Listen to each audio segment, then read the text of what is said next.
Hi friends, నేను miss వచ్చాను. ఈరోజు నేను ఆగాకరకాయలండి. మేము ఆగాకరకాయలు అంటాం, కొంతమంది ఏమో బోడ కాకరకాయ అంటారు. ఇది చిన్న కాయల్లా ఉంటాయి కదండి. దీన్నేమో చిన్న చక్రాల్లా కోసుకొని నేను పులుసు చేస్తున్నానండి. కాకరకాయ పులుసు ఎలాగో అలాగే తాలింపు ముందు నూనె వేసుకొని అందులో మినపప్పు, ఆవాలు వేసుకోవాలండి. ఇందులో జీలకర్ర అక్కర్లేదు. ఇందులోనే ఆ నూనెలోనే వేగేటప్పుడే మనం తెలగపిండి ముక్కలండి, తెలగపిండి ముక్కలు అవి వేసుకొని ఎర్రగా వేయించేసుకొని పక్కనకు తీసుకొని ఉంచుకోండి. ఇలా పక్కకు పెట్టేసుకోండి. వేగాలి, ఎర్రగా వేగాలండి. ఎర్రగా వేగితే తెలగపిండి ముక్క బాగుంటుంది. అది పక్కన పెట్టుకోండి. అలాగే ఇవి వడియాలండి. మనకి రాజ్మా అవి ఉంటాయి కదండి, అవి రాజ్మా నానబెట్టేసి ఇలా వడియాల్లా చేసుకున్నాను నేను.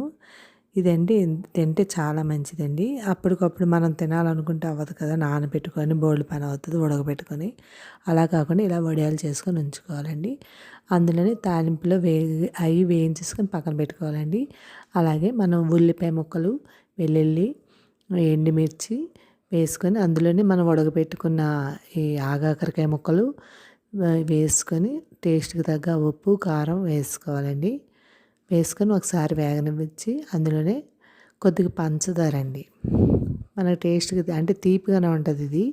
మీకు కావాలంటే వేసుకోవచ్చు ఎక్కువ, లేకపోతే తగ్గించుకొని వేసుకోవచ్చు. నేనైతే పంచదార వేసుకొని ఒక కప్పుతో పులుసు అండి, చింతపండు గుజ్జు ఇలా నానబెట్టేసుకొని పులుసులా తీసుకొని వేసుకున్నాను. మీకు కావాలంటే చింతపండు అంత, నిమ్మకాయ అంత సైజు చింతపండు నానబెట్టుకొని పులుసులా తీసుకొని వేసుకోండి. ఇలాగా నేను ముందు పిసికిసి వేసుకున్నాను. అలా వేసుకొని అదే గిన్నెతో 2 కప్పులు నీళ్లు కూడా వేసుకున్నాను. వేసుకొని ఇలా మరగనివ్వాలండి. అందులోనే వేస్తాం కాబట్టి అని మరగనివ్వాలి. చిన్న మూత పెట్టుకొని చిన్న సిమ్లో పెట్టుకొని ఉడకనివ్వాలి, మరగనివ్వాలి. అందులోని చిన్న వాము నలిపిసి వాము కూడా వేసుకోండి, డైజెస్ట్కి మంచిది మీకు. ఇలా వాము ఇలా వేసుకొని మరగనివ్వండి. మరిగాక మనకి పప్పు అన్నంలోకి వాటిలోకి చాలా బాగుంటుందండి.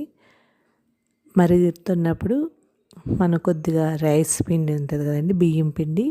ఆ బియ్యం పిండి 1 స్పూన్ తీసుకొని ఇలా నీళ్ళలో కలుపుకొని అందులో వేసుకోవాలండి. అప్పుడు వేసుకుంటే మనకి కొద్దిగా చిక్కబడుతుంది, అత్తుకున్నట్టు ఉంటుంది పులుసు. టేస్ట్ కూడా బాగుంటుందండి మీకు. ఇలా చూసారా, ఇలా ఉడికాక ఆపేసుకొని రైస్లోకి తినచ్చు, చపాతీలోకి బాగుంటుందండి. నచ్చిన వాళ్ళు తినచ్చు, లేకపోతే అవాయిడ్ చేయొచ్చు. అంటే ఇది రైస్లోకి, పప్పు అన్నంలోకి బాగుంటుందండి, చాలా బాగుంటుంది. మీరు ట్రై చేయండి.